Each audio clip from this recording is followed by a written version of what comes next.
Welcome. I'm Thomas Adams. What is conscience and moral development? Conscience is the ability to know right from wrong and to put the right into action. Moral development allows us to calibrate or hone that conscience so that it is properly pointing us in the correct ethical direction. If we think of two interconnected yet dynamic triads, it can help to give an overall structure to conscience as well as moral development. On the one triad, we can have nature, nurture, and gnosis. Just above it, we can have DNA, drama, and the daimon. With nature and DNA, we move from our anatomical biology to our anthropological biography, the story of humanity.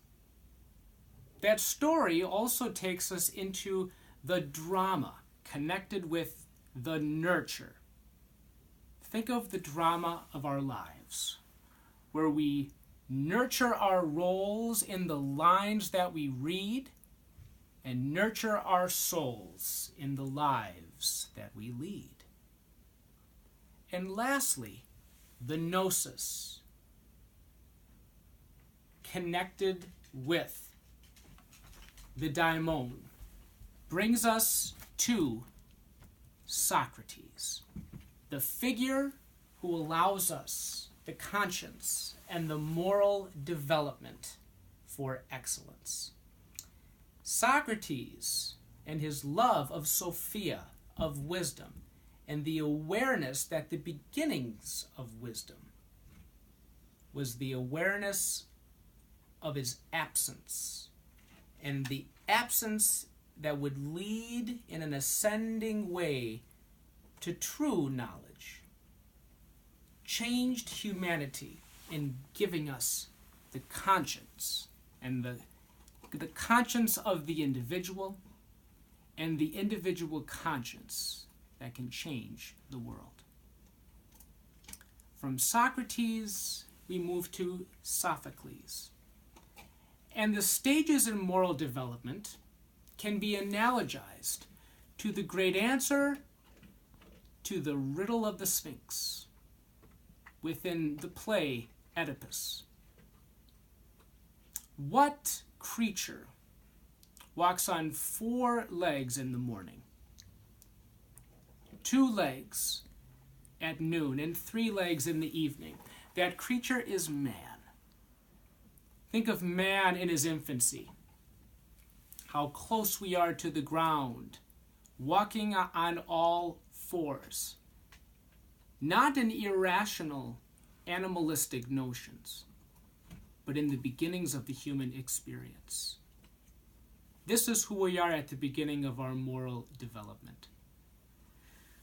Coming to terms with right and wrong, reacting to things in that immediacy of initial experience. Next, we move to the noontime of our adolescence, where our hands now are free. The exploration of the world around us allows us to see the reality in philosophy, in science, in experience. We test, we hypothesize. And lastly, we have the 3 legs, the 2 of our humanity and the 1 of the cane, the 1 of the crutch. But the crutch becomes the crux, because it's here that true wisdom can be seen. We've gone from the initial experience of infancy to the exploratory experience of our adolescence, and now the wisdom of old age. But the elderly crutch of arthritis may actually be the energetic and the excellent arete, the crux that allows us to achieve true wisdom. Socrates was nearly 70 when he was put on trial. In fact, in being put on trial, he put humanity on trial and showed them what it was to be truly human in a philosophical context. What we have at the end here, what we have at the end of this philosophical journey, even in the nighttime of our experience, is an understanding that we are people of conscience, and we are also people of moral reasoning. A profound redundancy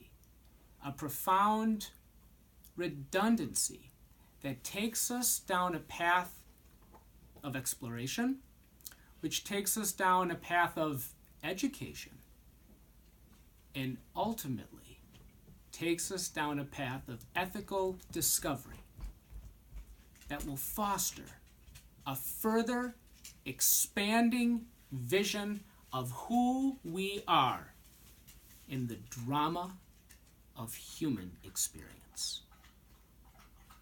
Thank you.